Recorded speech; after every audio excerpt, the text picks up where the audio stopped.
Inshallah, we will start now.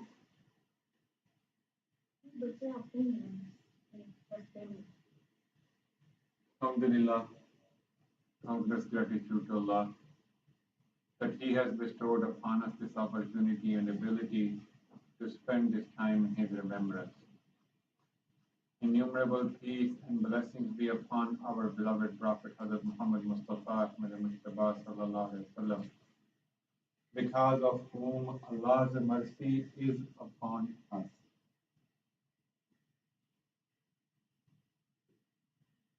My dear and respected audience, Allah says in Quran, A'udhu billahi minash shaitanir rajeem, Bismillahir Rahmanir Rahim. Ya ayyuhallazina amanu tubu ilallahi tawbatan nasuha.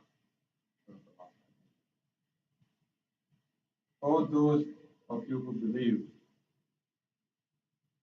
seek Allah's forgiveness. Repent to Allah as it deserves, or with a purest of heart, or the best of the repentance.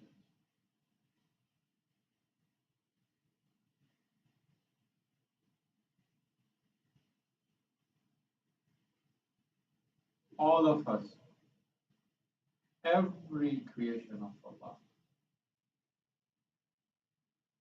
The fact is that no matter how hard we try, we can never, ever fulfill or do the justice to obeying Allah,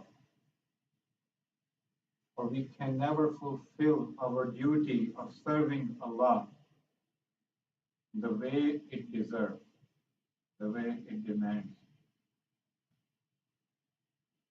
And that is why no matter where we are, even Rasulullah Sallallahu Alaihi Wasallam, he said, I used to seek Allah's forgiveness 100 times a day. Each day I seek Allah's forgiveness 100 times. Because whatever we do, whoever we are, from the first breath, even before coming to this world, Allah's blessings, His mercy, His majesty, He is providing for us. Before He creates us, He created us. He created this whole ecosystem to sustain us. Billions of years before Hazrat Adam alayhi salam was born and created, Allah created these galaxies, these stars, these suns, this earth. The earth had to go through a lot of evolutions to be ready for the mankind. There were dinosaurs before us. There were hundreds and millions of other species that came before us. Everything contributed to creating a planet where mankind can sustain itself. We are at the very tippy toe, at the very end of the creation of the earth. The scientists say that 99.9% of all the creations or all the species that ever lived on earth, they have gone extinct. Each of them came, served their purpose, and went. Remember, always remember that nothing happened just by chance. It's always, everything was part of the plan that Allah created. And then Allah said, Inni ja'ilun fil ardi khalifa, I am going to send somebody as my second in command, somebody to live on earth according to my laws, somebody who will enforce my will on the earth. And that is what the purpose of the creation of Adam alayhi salam and the whole mankind was. For us to be here, Allah created a whole ecosystem, the balance of oxygen, the presence of water, all the minerals, all the metals that we need throughout throughout our evolution, everything was provided for us from within the earth. We just harnessed, we just learned different ways of using those things, but no man has ever brought anything to earth that was not part of it before, and now never shall we be, because we cannot even go out of our galaxy like alone anywhere else, and whatever is in the galaxy is what Allah created.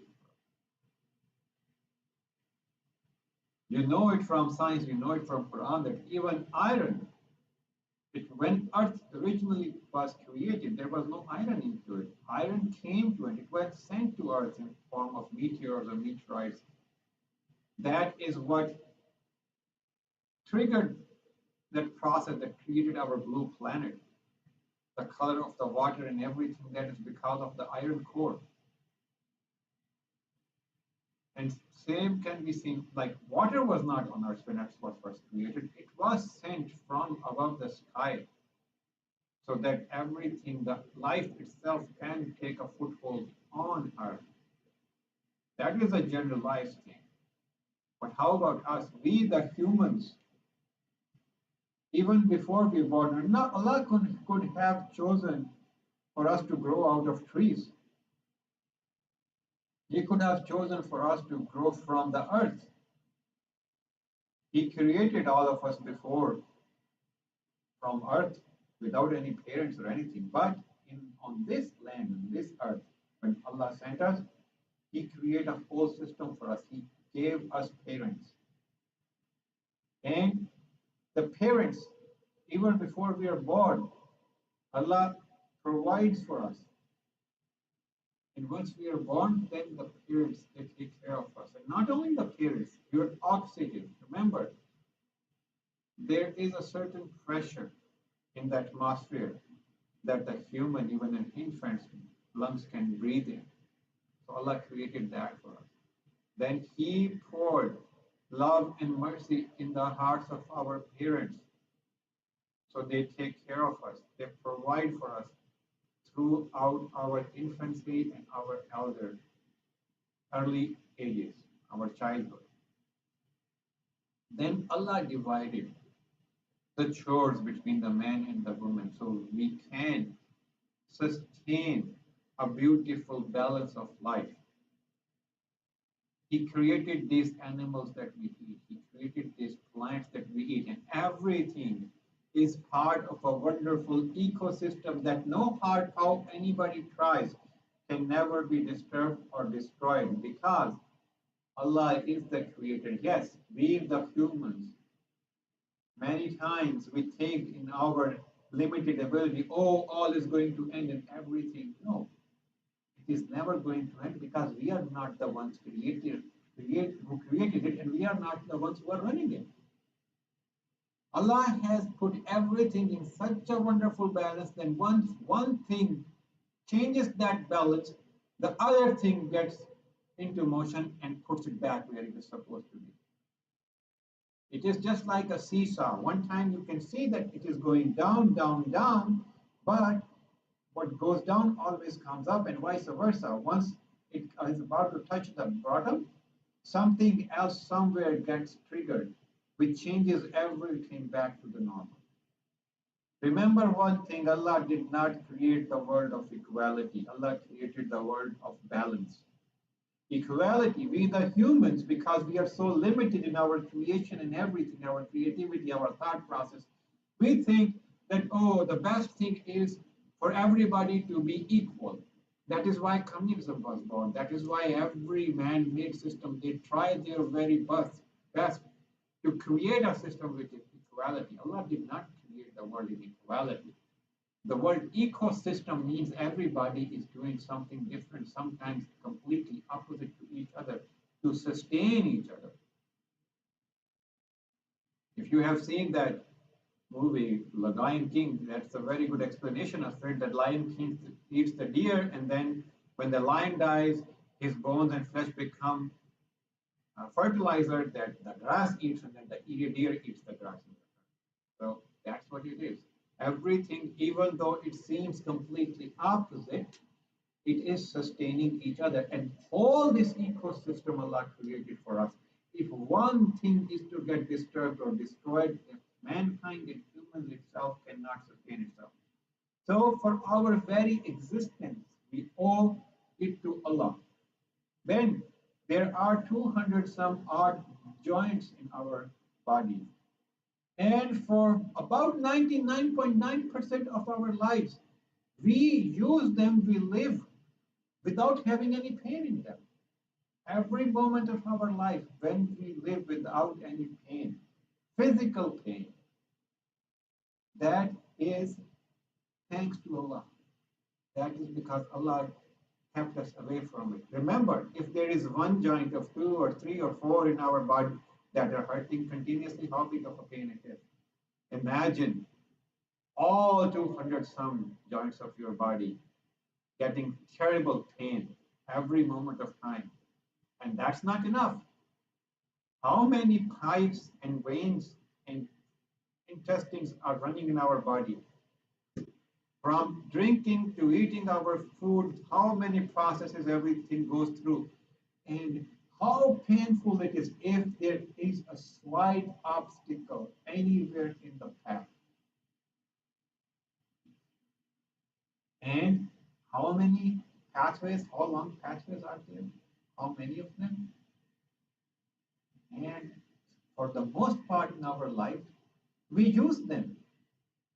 They work like clockwork. There is no blockage. So who made it like that? If Allah wants, He can make, like, if there is one titsy tiny blockage, one titsy tiny thing that goes up and down, our whole life will be turned upside down. We will do everything in our power to just get good, get relief. Ask those who have some kind of an ailment. They spend money, they waste their time and everything just trying to find a cure. And we are kept painless by Allah. And so, and even though if you are into some pain, remember that it is maybe one joint, one pipe, one thing in your body that is in pain. The whole other thing, everything else is functioning as it is supposed to be. So out of hundreds, if one is not working as you want it to be, others are. So be thankful to it. How long? So every breath we take that is pain-free, how much can we even thank Allah for each individual joint and each individual pipe and every breath, the oxygen, the whole balance, the eyes that we see, the hearing, the taste, and the touch, everything. Friends and the family and the houses we live in and the cars and the beds we sleep on. Every instance of time we are using something that Allah created for us and He gave for us. And there are so many of them that we cannot count them. If we start counting them, maybe we will spend all of our life just trying to count them. Allah says in Quran, or something, I might have said it, but something to the effect like if you start counting the benefits or the bounties of Allah, you will never be able to count them all. The more you think, the more things will keep on popping up. Oh, how about this? How about that? How about this? How about that? In everything, you go to the cellular, molecular level, and you will see how everything is working to benefit you, and you have been taking benefit of it. And have we ever, we do not have enough time simply to thank Allah for all of it. We do not even have time to actually realize the nature and the count of all of this, let alone thank Allah for it. When we cannot even realize it, how can we ever thank it? And if we cannot thank it, and we realize we cannot thank it, then a moral person, the path of morality will be to say, oh Allah, I seek your forgiveness. Please forgive me. I try my best to live the life you want me to live, but I know no matter how hard I try, I can never do a justice to obeying you. So I seek your forgiveness that because my ability is limited and your mercy is unlimited. So we keep on doing our best in being what Allah wants us to be, in following the commands of Allah. And also, when we do that, never ever for a fraction of a second we think that, oh, we have done what Allah deserves. We have given Allah's due uh, to Him. Always, always we need to think and realize that no, no matter how hard we try, we can never, ever fulfill the commands of Allah. We can never do what Allah wants us to do to the best of us, to the way it is supposed to. We can never obey Allah the way He is supposed to be obeyed. That is why, no matter who we are, no matter where we are, we shall always keep on seeking Allah's forgiveness. Even the best of the humans. There can be a person that we see and say, oh, nobody can follow Allah better than this person. Even that person needs to be seeking Allah's forgiveness every moment of time. Because even though when we think we are following what Allah wants us to follow, are we doing the thing comes to, are we doing it the best way it is possible to be done? And there are so many different levels of excellence in the path of Allah that nobody can ever achieve. They say that throughout the creation there is only one being who came closest to Allah, who attained Allah's happiness, who Allah bestowed upon others his happiness. Everybody else is just on the path. Some are at one milestone or the other. Nobody can achieve and attain the status of Allah's happiness or can come to a place where we say, oh, I have done it the way it is supposed to be done. Rasulullah sallallahu alaihi wasallam, he said, on the day of judgment, even I will be forgiven by the mercy of Allah. Even I will not be forgiven because I have done so and so.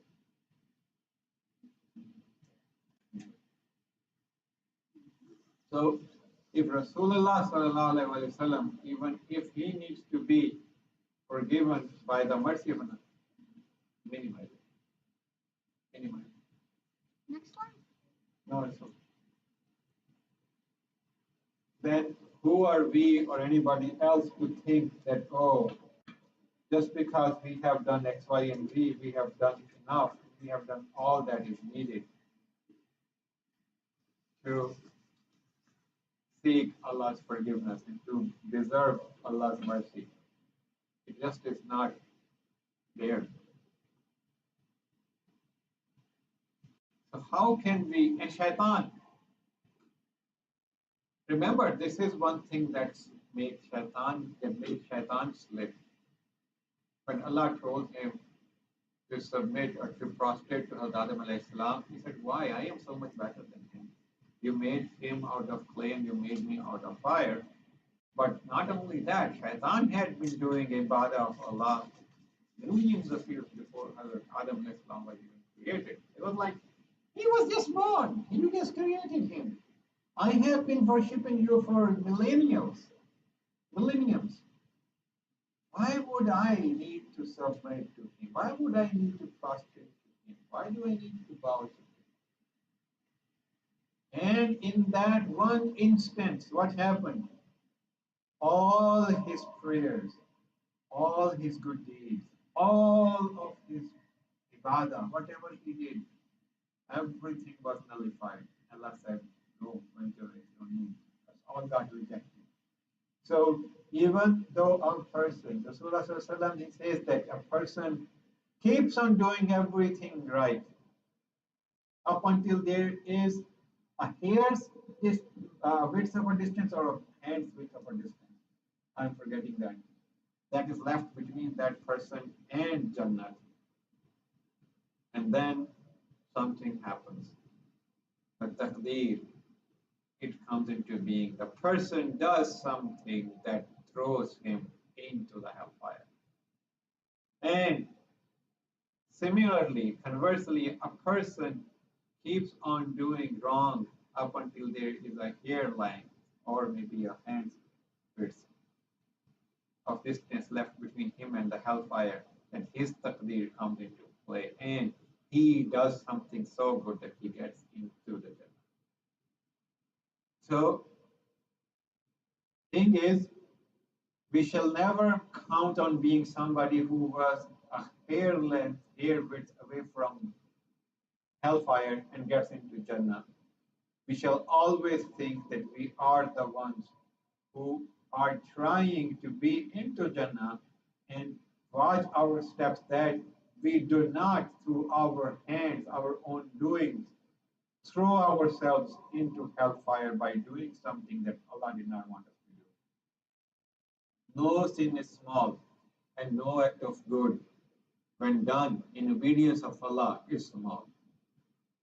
They all have their own weight.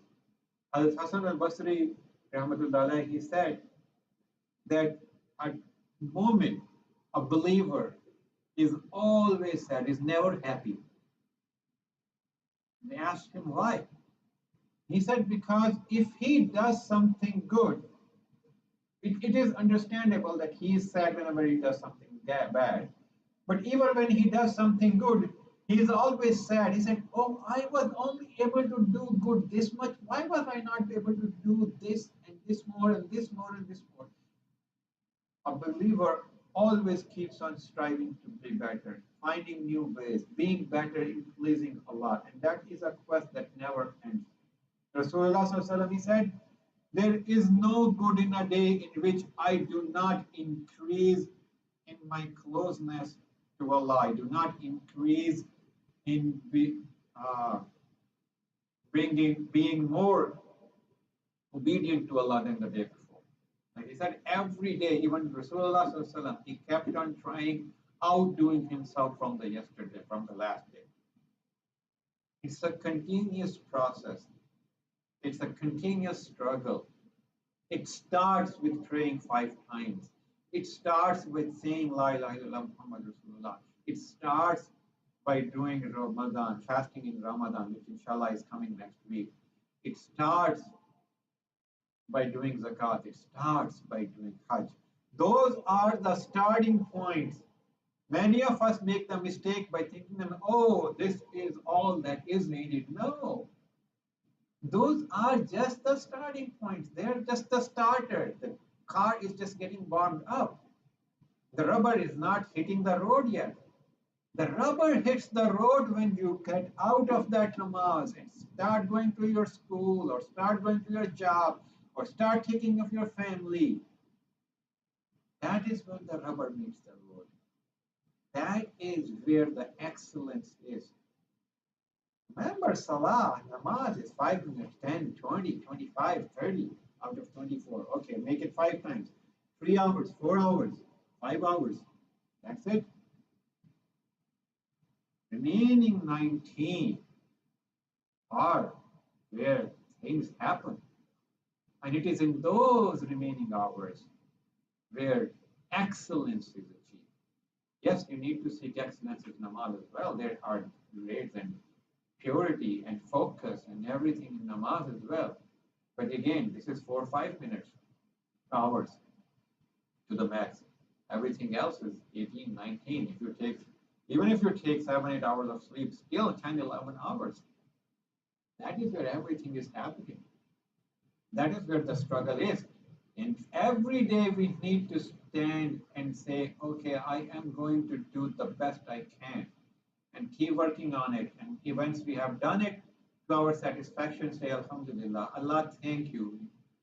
You are great, you are gracious that you enabled me to do whatever I was able to do. But then again, come back and say, oh, by the way, I could have done this more, this better, this better.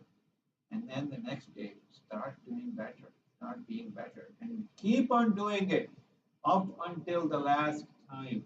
There was, I'm forgetting his name, there was a friend of Allah, really lucky. When his last time came, he started saying, not yet, not yet. Not yet. So the people who were near to him, they said, Sir, what are you saying? Why are you saying not yet? He said, I see Shaitan, he is standing right next to me. And he is biting his fingers with pain, with disappointment. He is saying, Oh, I am so sad that you escaped my traps. And I am telling him, Not yet, not yet. Up until my soul leaves my body. And that is very important. Up until my soul leaves my body, I have a chance of slipping. So even till your deathbed, my deathbed,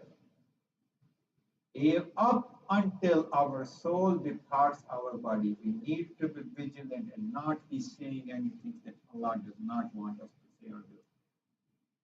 And only Rasulullah, he said that it all depends on the departure of the person. It all gets settled when the person dies, if he went right or wrong.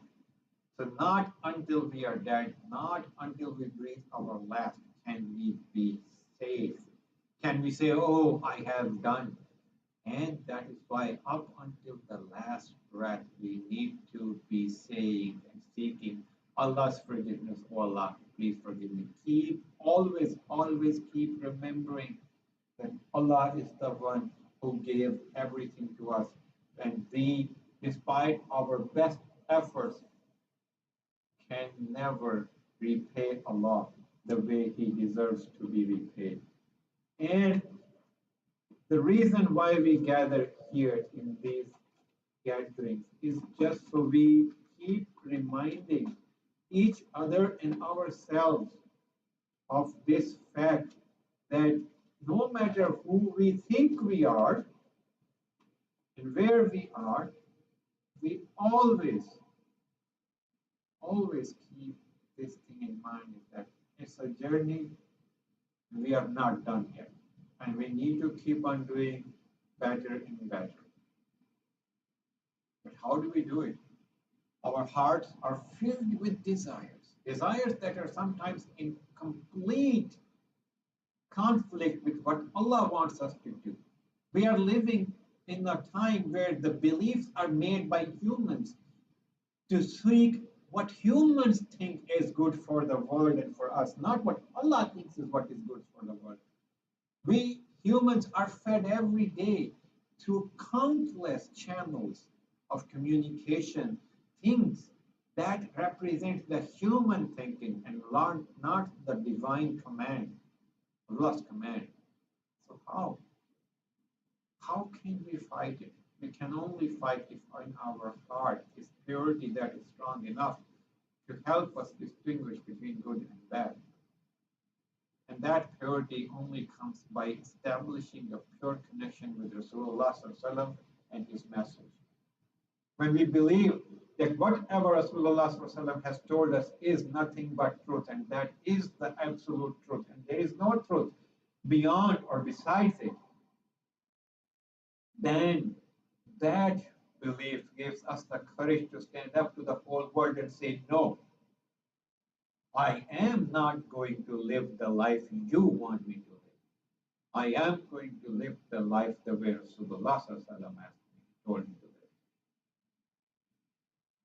And that purity of heart comes by the remembrance of Allah, which is the only reason we gather here.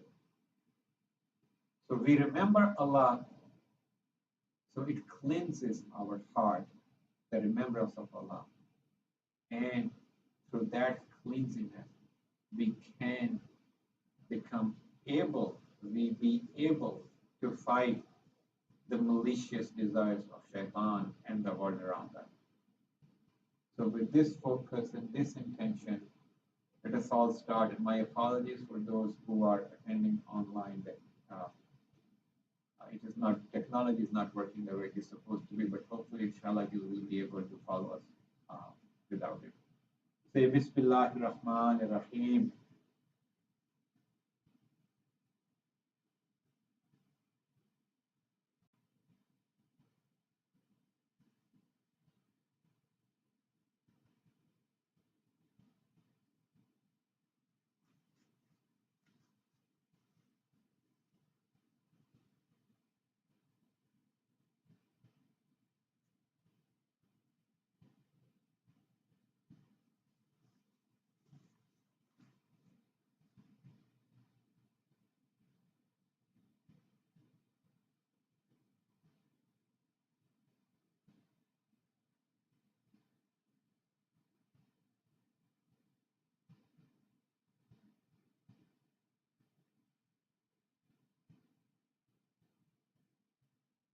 कलमा तौहीद ला इलाहा इल्लल्लाह मुहम्मद रसूलुल्लाह।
कलमा तमजीद सुब्हानल्लाह वल्हम्दुलिल्लाह वला इलाहा इल्लल्लाह वल्लाहु अकबर वला हौला वला कुव्वता इल्ला बिल्लाहिल अलीय्यिल अज़ीम।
दुरूद शरीफ इब्राहिमी अल्लाहुम्मा सल्लि अला मुहम्मद व अला आलि मुहम्मद कमा सल्लैता अला इब्राहीम व अला आलि इब्राहीम इन्नका हमीदुम मजीद। अल्लाहुम्मा बारिक अला मुहम्मद व अला आलि मुहम्मद कमा बारकता अला इब्राहीम व अला आलि इब्राहीम इन्नका हमीदुम मजीद।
فليبدأ استغفار أستغفر الله العظيم الذي لا إله إلا هو الحي القيوم وأتوب إليه.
آية كريمة لا إله إلا أنت سبحانك إني كنت من الظالمين. لا إله إلا أنت سبحانك.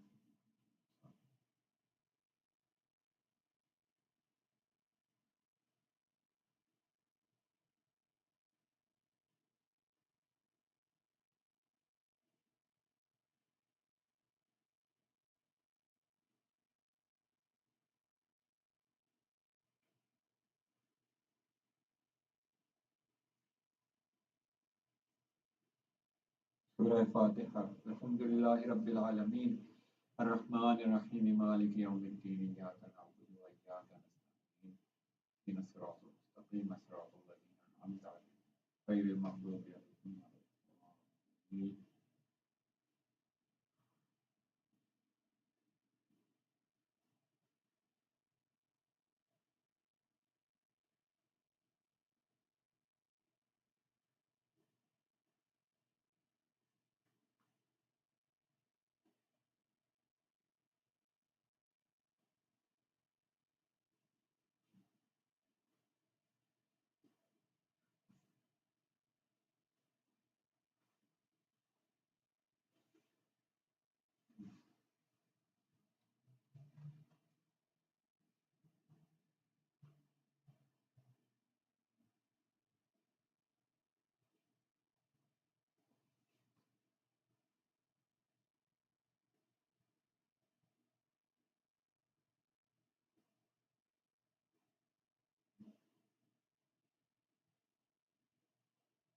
سورة إخلاص. قل هو الله أحد الله الصمد لم يلد ولم يولد ولم يكن له كفوا أحد.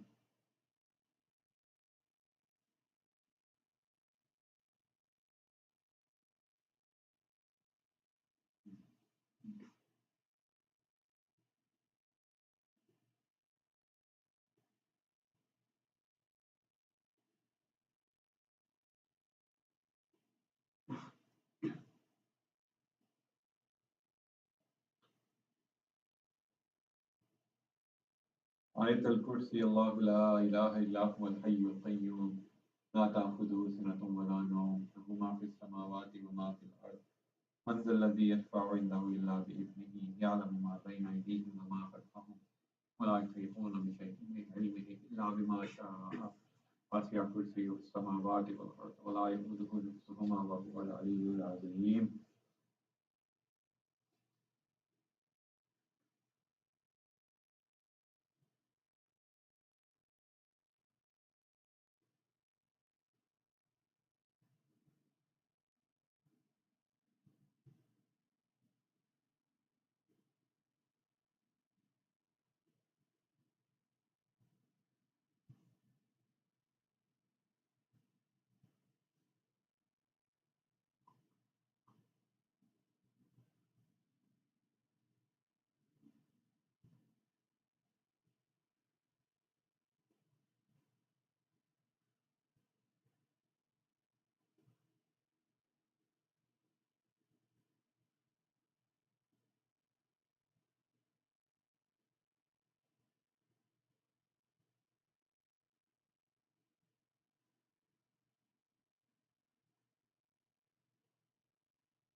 الله الحسيب الله الحسيب.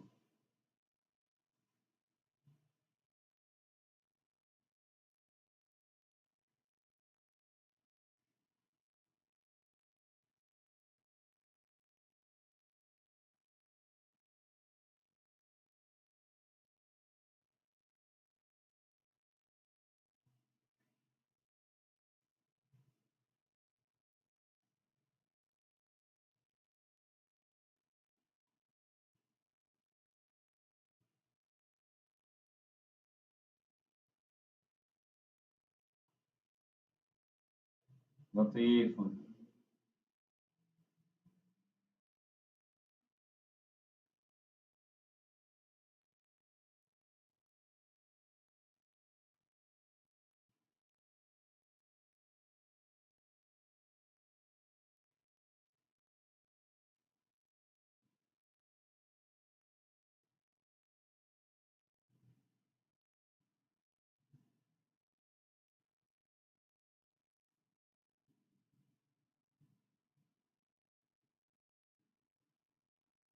يا مجيب السميع.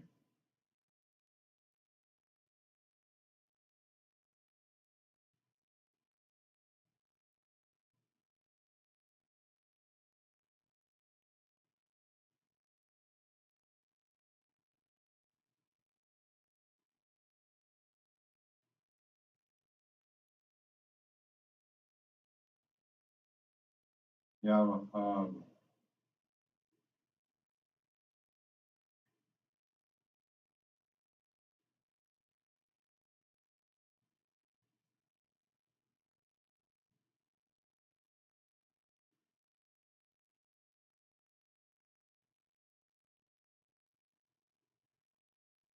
يا باري.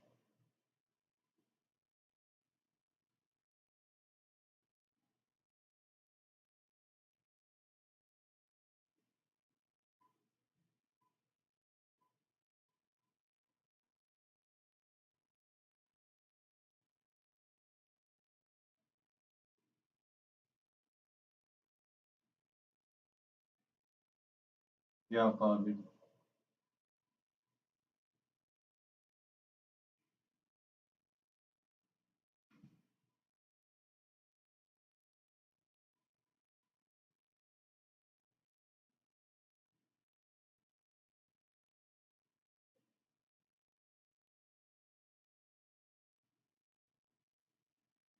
يا علي العظيم.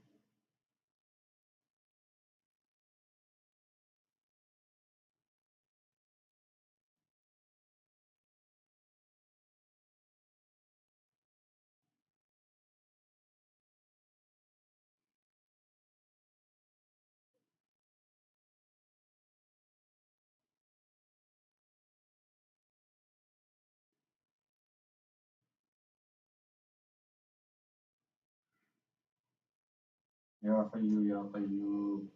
يا حي يا قيوم. يا حي يا قيوم.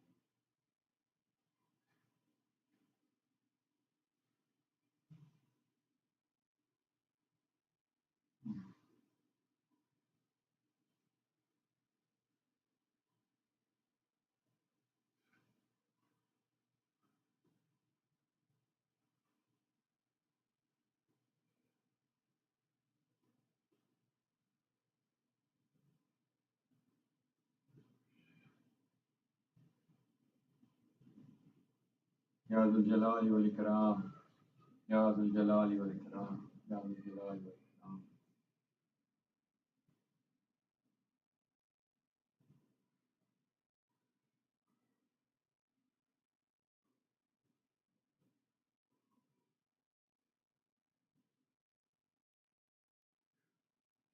يا حنان يا منان. يا حنان يا منان.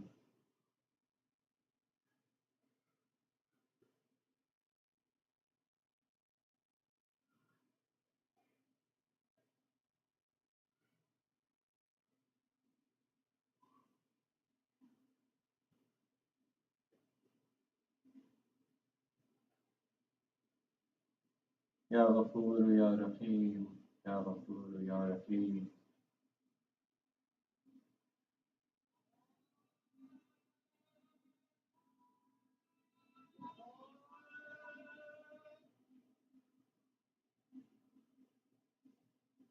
Ya Jawad Ya Kareem, Ya Jawad Ya Kareem.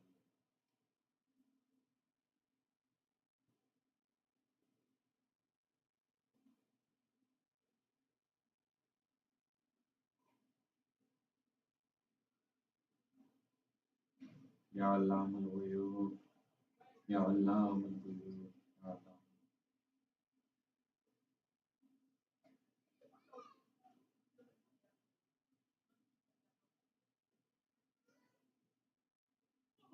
Ya Wadud Ya Tudud.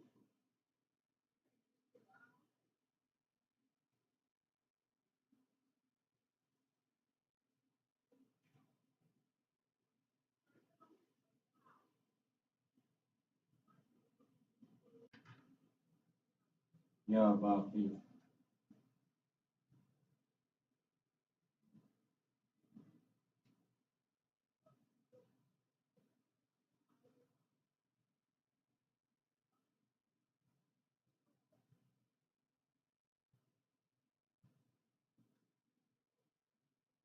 Ya Basit,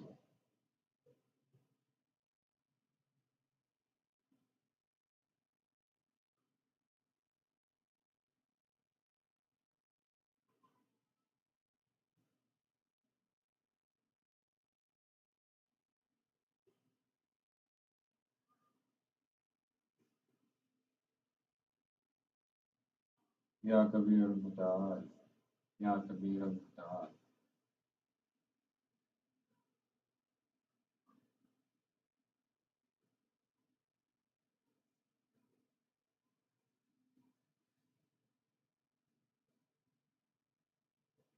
Salamun qawlan min Rabbir Rahim, Salamun qawlan min Rabbir Rahim.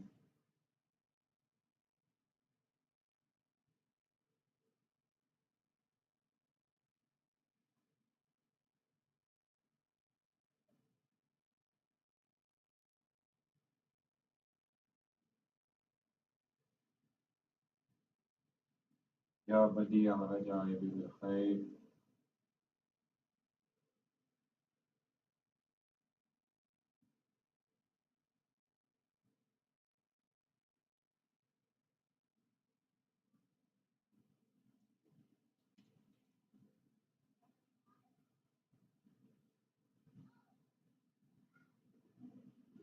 Ya Arhamar Rahimin,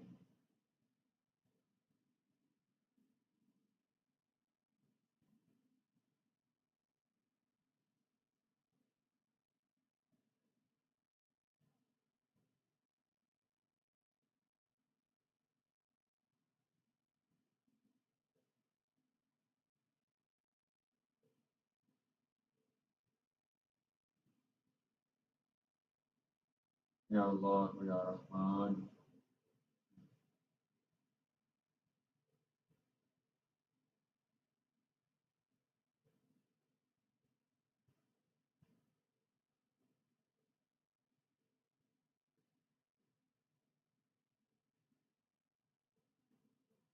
Salatul Khawf. Those of you who do not know this Durush, they cannot read from the screen. You can recite whatever Durush you think. This one is Allahumma salli ala Sayyidina Muhammadin wa ala alihi wa sahbihi. Salatun amanun min kulli khawf.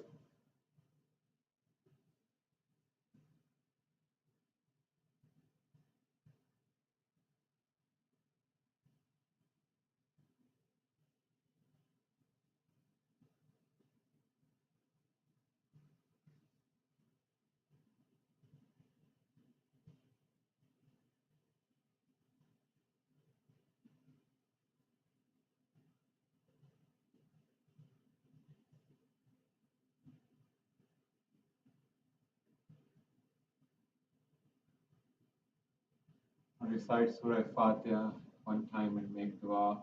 In dua, please seek Allah's forgiveness for peace out.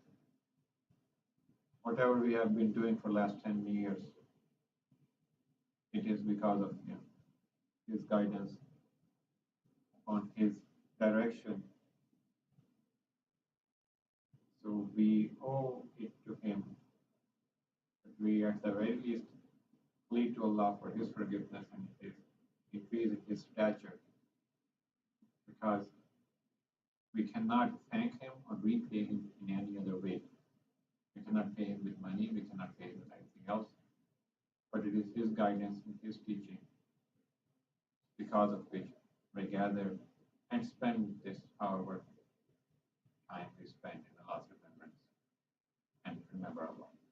Please, we would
inshallah we will be meeting not next Friday but the next Saturday or following one for the Jailam Street South. Please recite as much Quran as you can so we can collectively present it to Allah for this increasing his stature, inshallah. Say Azan. All of you do Azan, inshallah.